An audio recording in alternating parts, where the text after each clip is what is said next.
Alright guys, it's that time of the month again. We're about to get a sneak peek at the latest chapter of Boruto 2 Blue Vortex, and there's definitely a lot to discuss.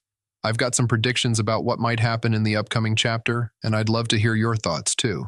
The leaks should be dropping in a few days, and I'll be covering all the major reveals right here on the channel.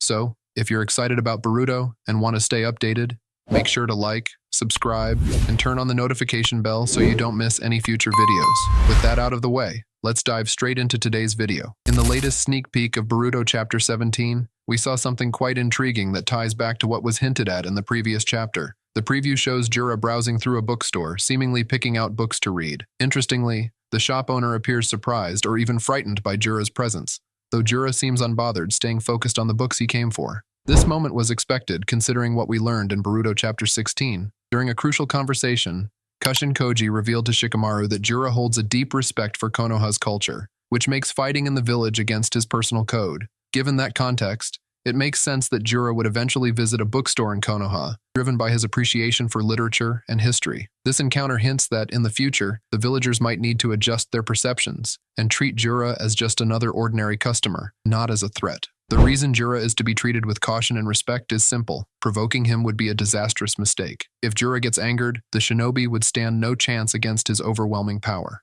To avoid his interference, they plan to deal with the rest of the Shinju using minimal force, ensuring they don't trigger his wrath. What makes Jura such a fascinating villain is how layered his character is. While his ultimate goal is to devour an Otsutsuki and become the divine tree, he has a unique hunger for knowledge that drives much of his behavior. He's not the typical power-hungry antagonist. He prefers to observe and learn, only resorting to force when provoked. He's also currently regarded as the strongest villain in the series, making him a seemingly invincible threat. This raises the question, how will Boruto and the others defeat him? Even Kashin Koji admitted that in most future timelines he's seen, Boruto is defeated by Jura. Boruto himself acknowledged Jura's overwhelming strength, realizing he can't win alone and that he'll need Kawaki's help. I also believe that the other Shinju will be defeated before the inevitable confrontation with Jura.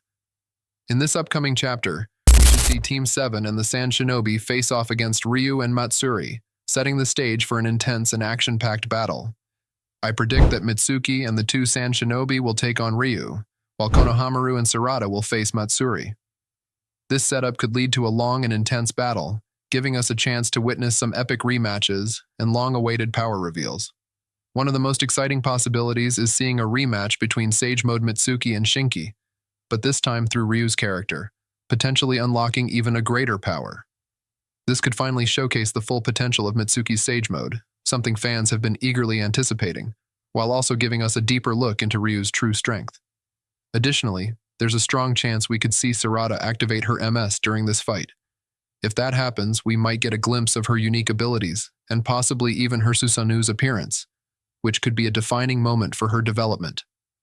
Lastly, this confrontation would also be the perfect opportunity to showcase Konohamaru's growth during the time skip. He's been somewhat sidelined in past arcs, but a high-stakes battle like this could highlight just how far he's come, potentially making him a key player in the fight against Matsuri.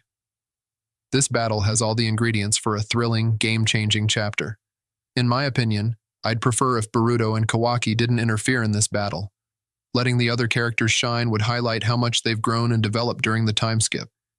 It would also allow the story to flesh out their abilities and personalities, adding more depth to their character arcs. I think Boruto and Kawaki should focus on Jura, while Team 7 and the Sand Shinobi handle the remaining Shinju. This would create a balanced narrative, giving each character a moment to stand out. I'm also hoping to see Kawaki confront Amato about removing his limiters. This could be a pivotal moment, especially if Amato decides not to use the emergency shutdown command on him.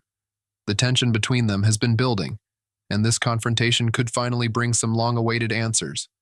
Another character I'm curious about is Sumire. After her argument with Sarada, it would be interesting to see how she's feeling and whether she'll play a more active role moving forward.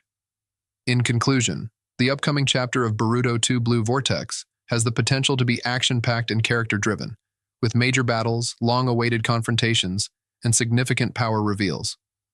Seeing characters like Mitsuki, Sarada, Konohamaru, and the Sand Shinobi face their challenges head-on without interference from Boruto or Kawaki would add meaningful character development and story depth. The looming confrontation between Kawaki and Amato, along with Sumire's emotional struggle, could add even more layers of drama and tension. With so much at stake, this chapter might set the stage for some game-changing events. Stay tuned for leak reviews when they drop, and don't forget to like, subscribe, and turn on the notification bell so you don't miss any updates. Drop your predictions in the comments below, and let's see how close we get to what actually unfolds.